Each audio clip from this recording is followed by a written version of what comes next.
सुदामा जब भगवान श्री कृष्ण के पास मिलने के लिए जाते हैं तो जो कि सुदामा थे, जब वो उनके महल के पास पहुंचते हैं तो जो भगवान श्री कृष्ण के द्वारपाल थे वो सुदामा को उनकी वेशभूषा देख के वहाँ से भगा देते हैं, क्योंकि सुदामा बहुत ज़्यादा दरिद्र थे और जो कि भगवान श्री कृष्ण थे वो द्वारकाधीश थे। और जो कि सुदामा थे वो जब उनको अपना मित्र बताते हैं तो जो कि द्वारपाल थे वो उन्हें भगा देते हैं। वो सोचते हैं कि कोई पागल ही होगा जो कि द्वारकाधीश को अपना मित्र बता रहा है। लेकिन जो कि सुदामा थे वो कहते हैं कि तुम एक बार जाओ और जो कि द्वारकाधीश है उनसे ये कहना कि सुदामा तुमसे मिलने के लिए आया। तो जो कि द्वारपाल थे वो उनको द्वार पे ही छोड़ के अंदर जाते हैं भगवान श्री कृष्ण से मिलने के लिए और उनसे बात करने के लिए कि जो सुदामा है वो उनसे मिलने के लिए आए। वहीं पर जो कि सुदामा थे वो जो कि द्वार पे ही तो खड़े थे, लेकिन वो वहाँ से चले जाते हैं। वो सोचते हैं कि जो कृष्ण है वो इस समय में द्वारकाधीश है और जो कि मैं तो इस समय बहुत ज़्यादा दरिद्र हूँ। उनके मन में कुछ ना कुछ चलता है जिसके चलते वो वहाँ से चले जाते हैं। वहीं पर जब द्वारपाल श्री कृष्ण को ये कहते हैं कि प्रभु आपसे मिलने के लिए सुदामा आया है, तो जो कि श्री कृष्ण थे वो नंगे पैर जाते हैं जो कि सुदामा थे उनको बुलाने के लिए। श्री कृष्ण वहाँ पर ना तो अपना मुकुट पहनते हैं और जो कि श्री कृष्ण थे वो नंगे पैर ही भागे चले हुए आते हैं सुदामा को मिलने के लिए। और सुदामा जब बीच नगर में होते हैं तो जो कि श्री कृष्ण थे वो उस समय में वहाँ पे पहुँच जाते हैं और जो कि सुदामा थे उनको वो पुकारते हैं और उनके गले भी लगते हैं। यहाँ पर जो कि भगवान श्री कृष्ण थे वो एक मैसेज भी देना चाहते थे कि मित्रता अमीरी और गरीबी देखकर नहीं होती है। तो जो कि भगवान श्री कृष्ण थे वो यहाँ पर एक बहुत अच्छा मैसेज भी देते हैं। वहीं पर जो कि भगवान श्री कृष्ण थे वो सुदामा को अपने साथ महल में भी ले जाते हैं, अपनी गद्दी पर बिठाते हैं और उनके पैरों को देखकर, उनकी हालत को देख के उनके पैरों को देखते हैं कि उनके पैरों में कितने कांटे चुभे हुए। तो जो कि भगवान श्री कृष्ण थे वो उनके पैरों को अपने आंसुओं से भी धोते हैं। भगवान श्री कृष्ण के महल में जो कि सुदामा जी थे उनका बहुत अच्छे तरीके से आवभगत किया जाता है, उनका बहुत मान सम्मान किया जाता है। और वहीं पर जो कि सुदामा जी थे उनको निला दिलाकर बहुत अच्छे से वस्त्र भी पहना दिए जाते हैं। सुदामा जी का भगवान श्री कृष्ण बहुत सम्मान करते हैं। और वहीं पर जो कि सुदामा जी थे वो भगवान श्री कृष्ण से किस लिए मिलने आए थे, ताकि उनकी दरिद्रता कम हो सके, उनकी थोड़ी मदद की जा सके। सुदामा जी जो थे वो भगवान श्री कृष्ण से आर्थिक सहायता के लिए ही आए थे।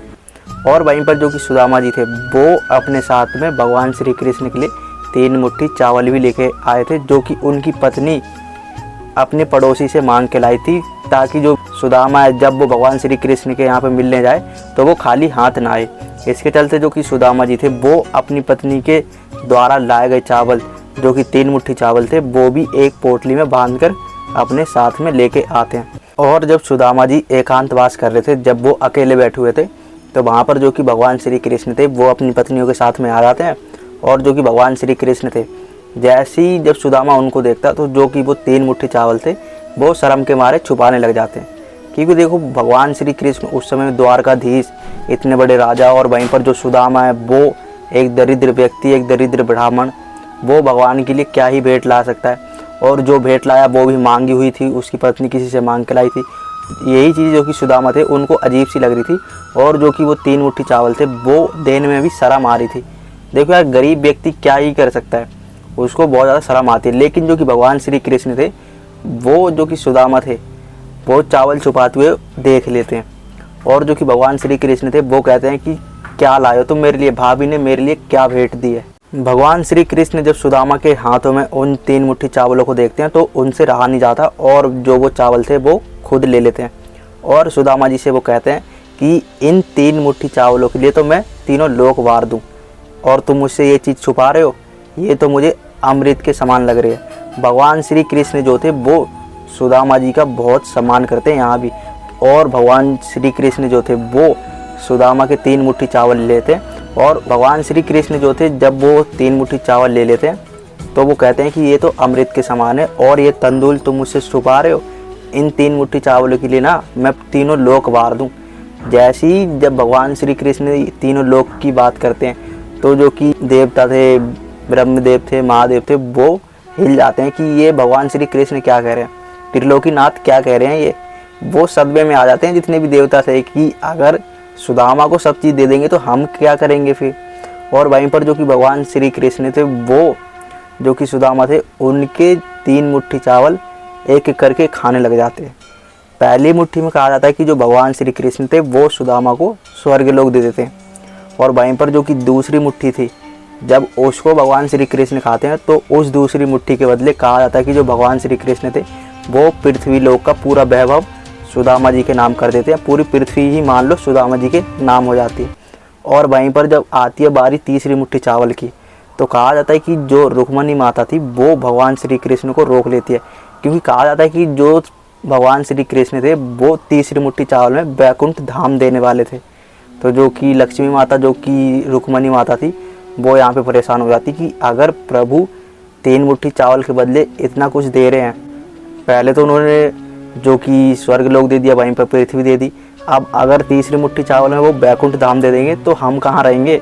भगवान श्री कृष्ण, भगवान विष्णु खुद गरीब हो जाएंगे, सुदामा की जगह वो पहुँच जाएंगे और सुदामा उनकी जगह पहुँच जाएंगे। तो जो कि रुक्मणी माता थी वो भगवान श्री कृष्ण के पास आती हैं और उनकी मुट्ठी जैसी वो खाने लग जाते हैं, वो चावल से भरी वो रोक लेती है।